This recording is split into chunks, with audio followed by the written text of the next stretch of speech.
Armstrong அவர்களுடைய படுகொலை சம்பவம் தான் இப்போ ஒட்டுமொத்த தமிழக மக்களையுமே கொலை நடுங்க வச்சிருக்கு. தமிழகம் மட்டும் இல்லாம ஒட்டுமொத்த இந்தியாவையுமே நடுங்க வச்சிருக்கு. சினிமா காட்சிகளை மிஞ்சிற அளவுக்கு ஒரு வருடம் ஸ்கெட்ச் போட்டு ஆம்ஸ்ட்ராங் அவர்களை வெட்டி சாச்சிருக்காங்க.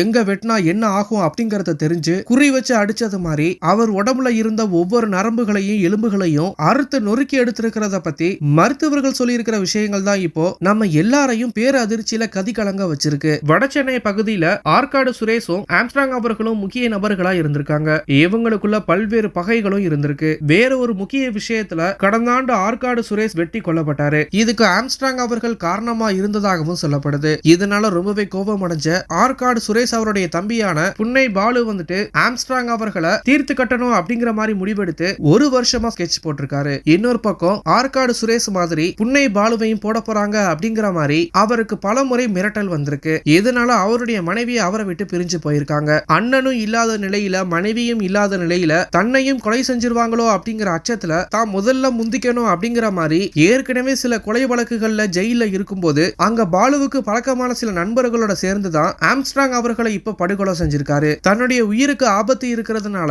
ஆம்ஸ்ட்ராங் அவர்கள் எப்பயுமே கவனமா இருந்து வந்திருக்காரு. அவ்வளவு எளிதா யாருமே அவரை சந்திக்க முடியாது அப்படிங்கிற மாதிரி சொல்லப்படுது. இப்படிப்பட்ட சூழல்ல தான் ஆம்ஸ்ட்ராங் அவர்களை பல மாதங்களா கண்காணிச்சு அவர் போகிற ஒவ்வொரு இடங்களுக்கும் சென்று அவரை நுண்ணியமா நோட்டமிட்டு இருக்காங்க. இன்னொரு பக்கம் ஆம்ஸ்ட்ராங் அவர்கள் ஒரு சிறந்த குத்துச்சண்டை வீரரா இருந்திருக்காரு. போட்ட பிளான்ல ஆம்ஸ்ட்ராங் அவர்கள் தப்பிடக்கூடாது அப்படிங்கிறதுக்காக கத்தியில இருந்து நாட்டு வெடிகுண்டுன்னு எல்லா ஆயுதங்களையுமே எடுத்துட்டு போயிருக்காங்க. ஒருவேளை எதிர்த்தாக்குதல் இருந்தா நாட்டு வெடிகுண்ட போடலாம் அப்படிங்கிற மாதிரி தான் எல்லா பிளானையும் போட்டிருக்காங்க. இது மட்டும் இல்லாம ஆற்காடு சுரேஷ் அவருடைய பிறந்த நாள் இல்லனா இறந்த நாள் அன்னைக்கு தான் ஆம்ஸ்ட்ராங் அவர்களை போடணும் அப்படிங்கிற மாதிரி ரொம்பவே உறுதியா இருந்திருக்காங்க.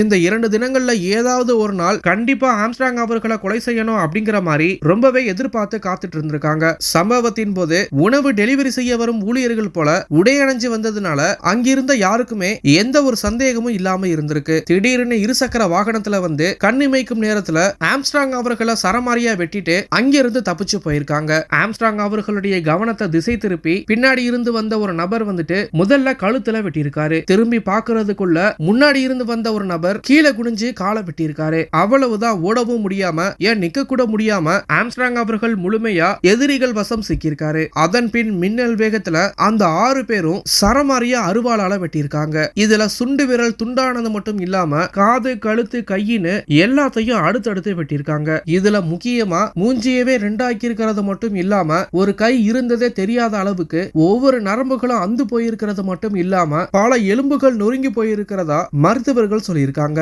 இவ்வளவு வெட்டுகளோட ஆம்ஸ்ட்ராங் அவர்கள் ரத்த வெள்ளத்துல சரிஞ்சு விழுந்திருக்காரு. தன்னை காப்பாத்த யாருமே இல்லாம துடிதுடிச்சு இறந்தும் போயிருக்காரு. தங்களுடைய கண்ணுக்கு முன்னாடியே தன்னுடைய கட்சி தலைவருக்கு நேர்ந்த கொடூரத்தை பார்த்து அதை தடுக்க முயன்ற போது அவங்களையும் விடாம அந்த கொடூர கும்பல் வந்துட்டு வெட்டிய அதே ஆயுதத்தை வச்சு அவங்களையும் வெட்டி கீழே தள்ளி விட்டுருக்காங்க. வெட்டுப்பட்ட காயங்களோட இப்போ 2 பேரும் மருத்துவமனையில சிகிச்சை பெற்று வந்துட்டு இருக்காங்க. இவ்வளவு கொடூரமா கொல்ற அளவுக்கு மனிதனுடைய மனது மறத்து விட்டதா அப்படிங்கிற மாதிரி ஒவ்வொருவருக்கும் இந்த சம்பவமானது கொலை நடுங்க வச்சிருக்கு. இந்த சம்பவம் தான் இப்ப ஒட்டுமொத்த இந்தியாவையுமே அதிர வச்சிருக்கு. இந்த சம்பவத்தை பத்தின உங்களுடைய கருத்துக்களை கீழே இருக்கிற கமெண்ட் பாக்ஸ்ல போஸ்ட் பண்ணுங்க. மேலும் இது போன்ற முக்கிய செய்திகளை தெரிஞ்சுக்க நம்மளுடைய சேனலை சப்ஸ்கிரைப் பண்ணுங்க.